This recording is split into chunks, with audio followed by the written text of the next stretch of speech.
Yo guys, how's everyone doing? This is your guy assassindave, and welcome back to another NPL Hanzo Digest. Today featuring the one and only BTR Annabelle. I think I'm saying his name right. I like BTR's all red here, by the way. But so far we have analyzed quite a bit. We have already analyzed Kari, also Rini. Like I mentioned, Rini is like just understand Hanzo a lot better. I guess he just likes the character more. So when you like the character, you analyze the character more. But when you don't, when it's a coach decision, you just happen to be a good assassin player, there's gonna be some problems because you waste a lot of skills that shouldn't be wasted. The details matters. Let's take a look at this draft, by the way. Starting off, we can see that from Evil side, they pick Harris first pick, and then obviously leaving Jushin as well as Kalia available to the other side, right, to BTR. And Eve got picked out the third pick. So I think the reason for that is just so it doesn't get banned. But with that squishy target being available, this is where BTR decided, okay, I think it's a Hanzo game. It makes sense because Hanzo can do well against Suyo, can do well against Eve, especially, right? Because Eve is stationary. Like we also literally sitting duck, and Hanzo can literally bypass anyone, skill 2 onto the sitting target, pa pa pa, and then you don't even have to pa pa pa, just like skill 2, all attack. That should be enough for your skill 1 to trigger. So you can see that Jushin is strong in mid, right? And on the clash lane, you have Luke playing Phoveus, which is strong in lane, right? Phoveus is one of the, I would say, stronger laners. You know, I've asked Chicken and a bunch of other clash lane player.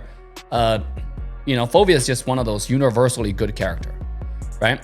Meanwhile, on the other side, it's Harith versus 1-1, right? It seems like it's a pretty even lane so far. I do not know who wins this lane. I'm gonna be completely honest with you, right? But watching from this perspective, it seems like 1-1 activated Inspire, and that's why he's having a little lead so far. But in general, Harith is really good character. So I would say Harith should have the upper hand, and you just wait out the Inspire and come back. So let's see here. Annabelle is gonna come here, use skill 2 to gap close, and use red tree to secure the gold crab. I would say standard opening for all NPL Hanzo player notice, because they don't contest the Lethal Wanderer in the middle. They just go jungle clear, get level 4, and go to side lane, secure a gold crab or clash lane crab, either one of them, and then clear some small camps, and that's how you get level 4 or even higher. So standard opening. And by the way, this draft is a much better draft for Hanzo, right? Because back to our draft topic. Because Hanzo has a straight up target to go to, the Eve, and then if the engage allows it, he can go for Suyo, he can go for Harith as well. Harith had Purified, but Suyo doesn't, right? So there's another target that he can go to. So Hanzo also can force out Edith's the ult. So that's another target that you can go to. So it's just one of those things that it's a good pick. And by the way, here Annabelle come to the bottom side, zoning out the Natco on Edith, right? Notice how he has to do 5 auto attack if you miss skill 2. And that's why it's so important that you build Golden Staff as first item. Just because you build Corrosion Size doesn't make it easier. The little bit of attack speed does not help you get your passive faster in any ways, all right? So for all the NPL players, Hanzo players out there, build Golden Staff, don't be a noob. Okay, so let's continue to the turtle fight.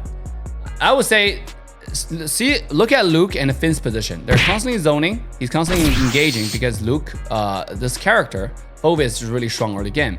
And leveraging that strong early game presence, they're able to, you know, push enemy away. But Evil's never really de-aggroed a lot of times, right? If I was Annabelle, I don't know why he didn't go for red just now. That was so weird. He was on red. Like, let's go back to it, right? He literally gave it up. I would just go skill 2, skill 1 on the red right now. I mean, that's the power of Hanzo, right? Literally, you can get 3 buffs before a lot of objectives compared to, let me put it this way. By 2 minutes, a good Hanzo player would have 3 buff. If your team de-aggro, especially if your team has such strong presence, like the Phoveus, like the Jushin, you know, like the Kalia, they can pull and de-aggro the turtle. Hanzo should get, you know, whatever, depending on where he started. In this case, he started with blue, right? He did that blue, red, and he had like another blue. If your team constantly de-aggro the turtle like that, you can go steal the enemy blue or take your red. He could have got 4 buff. Instead, he didn't get his buff. And then now he's returning back to the buff, which is too late. Like, it's an odd rotation for sure. It's odd rotation for sure. And I would say that Hanzo here from Annabelle, he was going to try to target, by the way. It's clear that he was targeting Eve. But I think he didn't want to get slowed by Suelo's ultimate. So he just skill 2'd into the Eve's ultimate, which is not something I'd expect to happen, to be honest. I think if I was Hanzo, I would just like forget about the Edith. That's a free kill on forget about the front line, right? That's a free kill onto the enemy Eve. I'll go over the back line right away. Especially Eve already used Purify. And some viewers might say, Dave, you're watching this from God's perspective. Bird's eye view, hindsight, you can see the countdown on the Purify. Of course you know. How did that Hanzo know? Of course he knows, okay? In competitive, every single cooldown, important cooldown like Purify, Flicker is called out in the team. Don't believe me? That's because you never played pro. You don't have a friend who played pro, all right? Ask any pro player and ask them whether they know the timer of a buff or not, okay, of a battle skill or not. 100% they do, all right? It's called out in all chat. So what the pro players do is they open up chat history, and then let's say the support saw the Eve use Purify, because you know that's why would you waste Purify, right? He saw the Eve use Purify because engaged on Eve. Like, oh, hey, Eve Purify 120.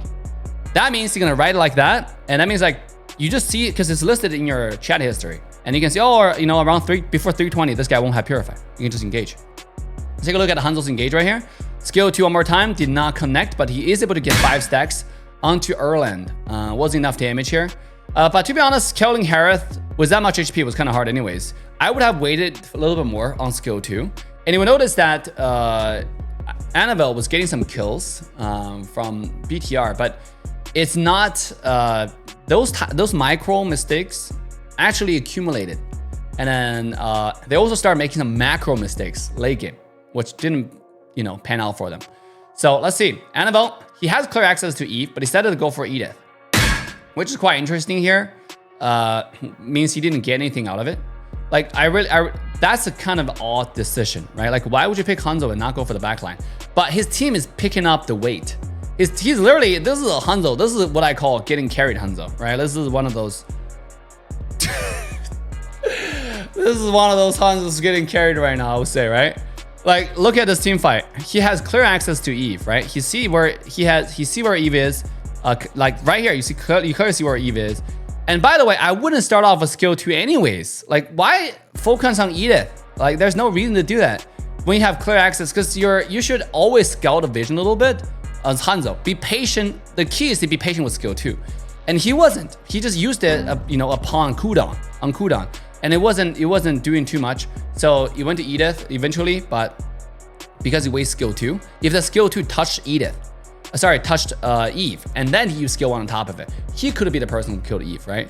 Instead, he got carried by his team in this team fight for sure. So early game, Annabelle for sure getting a little bit carried. And then the rotation, because of that team fight, he was able to come to the enemy red and then stole the red. So still overall really decent jungler on macro rotation wise.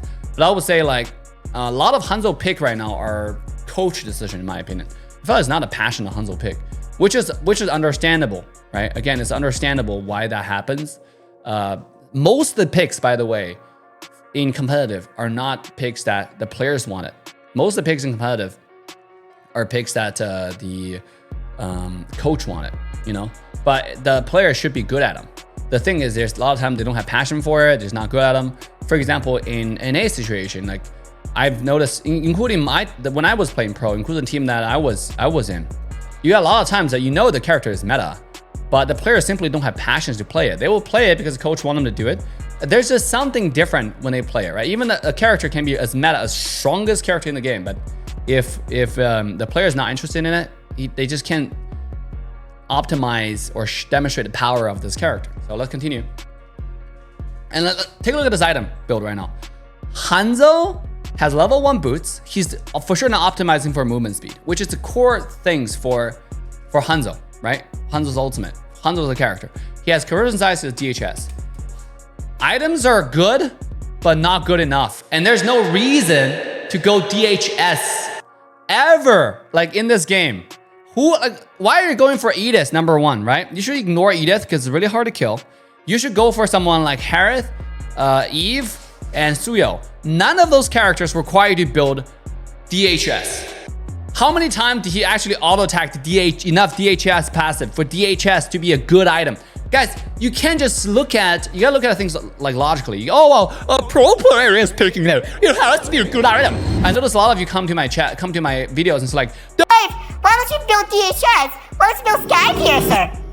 you think I'm some sort of noob? Get the fuck out of here, okay? Every item has to make sense. It doesn't mean just because some quote-unquote active pro player is picking it doesn't make it a good item. There's a reason why it has to be picked. Why is DHS? If you have to logically explain it to me, besides attack speed, what, like, because item, if you just want to get attack speed item, just buy small components for attack speed, right? Greater Dragon Spear give you attack speed. Why is DHS an economical item for Hanzo? How many times he auto-attacked to get the DHS passive out? Think about Hanzo compared to 1-1 on DHS, right? Why is DHS such a core item on Claude and 1-1? Do you see the difference, right? Why those marksmen build DHS? Because they attack really fast. Every single one of their attack skills activate attack modifier. And that's why that's why the item's so good, right? Because they can literally infinitely trigger the passive of DHS. Whereas what is Hanzo gonna do with DHS? Imagine he builds something like Blade of Despair in this game. He can literally skill 2. If he lands on Eve, skill 1, Eve is dead. Why build something that doesn't give you anything? Like, notice how most of the team fights here, this Hanzo is just getting straight up carried. He's not providing too much at all, right? There's not too much like, over here, by the way, I don't know why Albert's waiting. I would have not waited at all. Like, maybe he just didn't have skills, but he does, right? So he's using this, oh, he used skill 3. Maybe he didn't have skill 1. I would have skill 1 that Hanzo Shadow is dead. I don't know why he's waiting. Maybe Albert is not familiar with Hanzo's, because Hanzo is a character, people are just not familiar with it, I guess. There's no reason to wait. One skill 1 there, I guarantee you, one skill 1, one skill 2, that Shadow's dead. And then after the Shadow's dead, Hanzo is slow to the death, right? And now you can just go kill him no matter where he is. Especially consider a distance, they're so close to each other.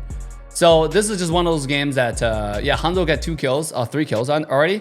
But this kills, I wouldn't say is like mostly Hanzo's effort. Compared to Rini's Hanzo, it's just day and night. It's day and night, right? It's a huge difference.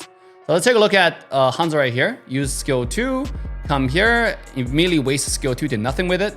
But I would say that he able to get passive onto Edith and get a kill number 1. And that's about it. But if you look at, if a good Hanzo player in this scenario here could have gotten a lot more kills. I can guarantee you that. So this is what I would do, right? I wouldn't waste my skill 2 right here to do nothing with that animal. See the skill 2 into the wall? What is that for? Nothing. I literally don't understand this. Okay, so skill 2. By the way, the Lord is stolen by Phobius. So that's what I'm saying. This Hanzo is getting carried. I would look at Albert, the position in the back, right? Look at the Erlan's position in the back. You see how many like carry are in the back, right? I would wait, go forward a little bit further, skill 2 onto all of them, separate, and go for either Erlan or Albert, one of them. 3 out attacks, skill 1, dead. Like, that's literally what I would do. And then wait on the side, don't get poked, to wait for skill 2 to come back, do the same thing again, right? That's not what happened. So he got 1 kill. I would say it's mostly likely. Again, this is just because Hanzo's KDA is 4-1. It's one of those scenarios. Don't look at KDA a lot of times. Like, is this kills that, you know, happened because of Hanzo? Is it kills happened because of the team? And Hanzo just lasted. There's a huge difference between there. I'm pretty sure if you play Mobile Legends, there are a lot of games that's super frustrating to you because you do the most amount of work. And here's a Karina come here, throw 1 skill, and he got 20 and 0 in the end. It's KDA, and he got an MVP. You're like, what? Where's my MVP? Right? That's the difference. So far, all the kills with Animal's Hanzo is more of a last hit. KS kills. It's not. He has not really maximized, I would say optimized the effect of this character. What is that for? Like literally, look at this ultimate. He comes in, right? I mean, I would have poke. I would just go in and do a poke no matter what, right? I would just look at Eve, skill 2 on him, skill 1, and just leave. That's what I'll do, right? Like, I'll do some damage and leave just to annoy. Because by the way, I remember there was a player from MPL Malaysia that constantly liked to recall from Homeboys. I forgot his name. I'm bad with names, but this is literally Hanzo can do something similar, but you don't have to do recall. Something as stupid as recall. By the way, I hate that shit. It's super unprofessional, not polite, and it's just annoying. Yeah, it just shows that you're a freaking kid. You know, it shows nothing. It's not strategic. It's just annoying, right? So, in my opinion, but Hanzo can create the same effect. legitimately by just poking you. You know, like just go in skill 2, skill 1 if it lands. That's like with Blade of Despair right now, by the way. That's Suelo's probably 60-70% of her health if you're not straight up kill her. So, or just bait out Suelo's Purify to clean the stacks. Either way, it's really effective, you know, but obviously I don't see that coming out from this Hanzo right now. So let's take a look. However, still BTR is really far ahead. 3.3, 100 gold ahead. Let's see if he steals this Lord. I think he does. Yep. He does. And this happened in the same game as the first game that we watched from Rini. When enemy team have a Hanzo, you do this and you, without having ways to block Hanzo's shadow come in, you're literally 50-50ing every Lord. There's no reason to do that. I have personally stole a lot of Turtle and Lord with that when my team is super feeding. Because there's no reason not to do it. You skill 2, you can go through terrain, look for an opportunity, you go to the back line, right? You go skill 2 to the Lord. It does some damage, you use a retreat on top of it. It's like Lancelot skill 2 was retreat, but without the restriction for you to dash a lot. You just like skill 2 into it. So it's fairly easy, but it's pure luck. There's not too much skills to it, it's pure luck. So at this point, Animal is super far ahead. Gap close onto Natko, who used everything. So he's able to get a kill on the bottom side. Pretty good job. 505. They're really far ahead, right? They got a million high ground tower done, 6,000 gold ahead. This should be a free game for Hanzo. Let's see what happened here. So back to farm. Zoning. I would say there's a problem right now with BTR. They were far ahead. Okay, I want to show you something, by the way. I talked about it in my previous episode of analysis. When RQ was ahead, they don't push. Look at BTR right now, right? Right now, they're about, right after the lore push, they're about 5.6k gold ahead, right? 5.6k gold, right? Look at this number. And then this is around 14-10-ish into the game, right? They start shoving lane, they start pushing around 15-20. They're still at 5.6k gold ahead. There's no gold difference, 0. And that's a big problem because that's why you don't push wave when you're ahead. This is a macro mistake. I'm surprised that Team 2 PTR's caliber and MPL Indo is still doing it. You will never see the team from like the Chinese region do this. They're really disciplined when they play MOBA. When you're ahead like this, and in fact, the goal difference is shrinking. You see that? It's now 5.3k. Why are you so far ahead and the goal difference is not expanding, but somehow shrinking? It's because you're pushing wave. Instead of doing that, what they could have done is have a lane that has prio, slow push the further lane, right? And then don't push mid, don't push this bottom lane. Come to the jungle and camp the red buff. Because with so much gold lead, what that means is you are so far ahead on Hanzo's item build, on your Wanwan's item build, on your Zhuxin's item build. You're so far ahead. You should look for fights. Look for opportunities to clash on the enemy team over objectives that can get farms on. And don't give them free farm. Shoving lane is literally getting free farm to the enemy. Because you get farm, they get farm. It's the same, it's canceled. There's no difference. And that's literally what they did. They've been shoving lane, doing nothing. And that's what happened with, even though this is a Hanzo rating, but I would say this is just a mistake that the Chinese team stopped making in MOBA 7 years ago. So BTR, if you're watching, maybe talk to the coach about it. All right, let's continue to watch this lore push. So Annabelle, he's gonna steal it. It's too late. That's too late. So he's not gonna get it. Let's see. So they've been losing lore, by the way. And this is the thing, right? I think BTR's macro is just off, you know? So they get like a kill, a lost lore over it. And I think this happened when I watched this again. I think they lost like many different lords. And that's how they lost the game, because they never had macro control over Lord, despite the fact that they have so much lead. You know, look at, it's now 14 minutes to 7 to 18 minutes. They're still at 5,000 gold lead. In fact, shrinking. It's now 4.7. It's been 4 minutes. You know, RQ would have ended the game already. RQ would have ended the game already by this point. I'm gonna say that, by the way. I'm a fan of RQ. It's just like, love the coach. I think it's just that you have to watch, not just like, sometimes like knowledge from other MOBA can help, you know, especially on the coach. You really want the coach to be smart, right? Not just like play one game, because you're limited by the knowledge within that game. Like in MPL, like a lot of you guys watching my content know that I criticize, you know, all of MPL quite a bit because I feel like it's very limited by its own knowledge, and the community is very toxic in a lot of sense where you tell them objective stuff that entire community and stuff can learn from, and all they say is, oh, you know, what do you know? Have you played ML Pro?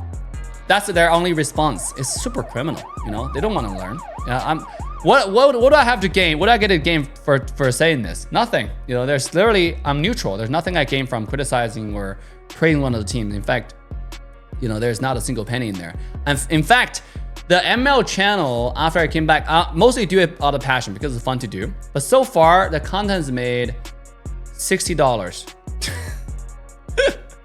which is pretty funny. It's pretty sad, you know, pretty sad. So let's come back to this Lord. Let's take a look. Lord is up, 1-1 split pushing on the bottom side. Hanzo's on top. Evil's knowing this. Oh, why is 1-1 split pushing bottom? Let's start Lord. And that's exactly what they did, right? Number disadvantage right now. But immediately it's a collapse. So really good. By the way, the collapse timing can be a little bit better, but I understand the collapse is good call. It's just that they rushed it too much. And then because they rushed it, lost the team fight decisively. 3-1 trade for Eve. That's, yeah. So let's take a look at this macro one more time, right? When Lord is up, you definitely do not want to do this, right? You definitely don't want to do this. They're forcing 1-1. Like if you want to push wave, you push wave 20 seconds before Lord spawns. So like right now, not even right now. Like keep on going back. Like right now, they should have 4 people bottom lane pressure this lane, right? Right now, but that's not what happened. Hanzo should be on his own and not using ultimate to split push, using the shadow, using the body split push, using ultimate to escape. But that's not what happened, right? So again, like I just feel like this Hanzo is not very experienced Hanzo. So bottom lane is pressured, but obviously, you know, enemy team is still defending it. So what one should have he's coming here to continue pressure lane. So decent. And after that, immediately go to Lord and then start pressuring Lord, right? You can see they're rotating Lord now. Bottom waves getting crashed. They should just go to Lord, you know, instead of wasting time here. So entire Evo's collapse and try to block them from going to Lord. Meanwhile, top side, Hanzo cleared a wave, wasting his ultimate, which the closer lane to Lord, if you pressure, it literally rarely does anything because it can be easily cleared. And because it's so close to Lord lane, so you can see Suyo easily cleared and come to Lord and somehow gain the Lord prio despite all the maneuver coming off on BTR. So now they're only 4,000 gold ahead. The gold lead continues to shrink with all those macro mistakes they have made. And then let's take a look. It's going to be Phovis jumping in 1v5 so far. Kalia jumps in, but Phovis is already dead at this point. 1-1 trying to go for the backline. Again, it's just mostly 1-1 doing damage. Hanzo did nothing there, right? Hanzo is just getting carried straight up. And because of that, I think they lost Lord now. Yeah. 1-3 trade. Did 1-1 count in? Let's see. 1-1 is trying to flank. So Iman trying to, you know, be a beast right now. Let's show me Iman. Okay, can you do anything? Nope.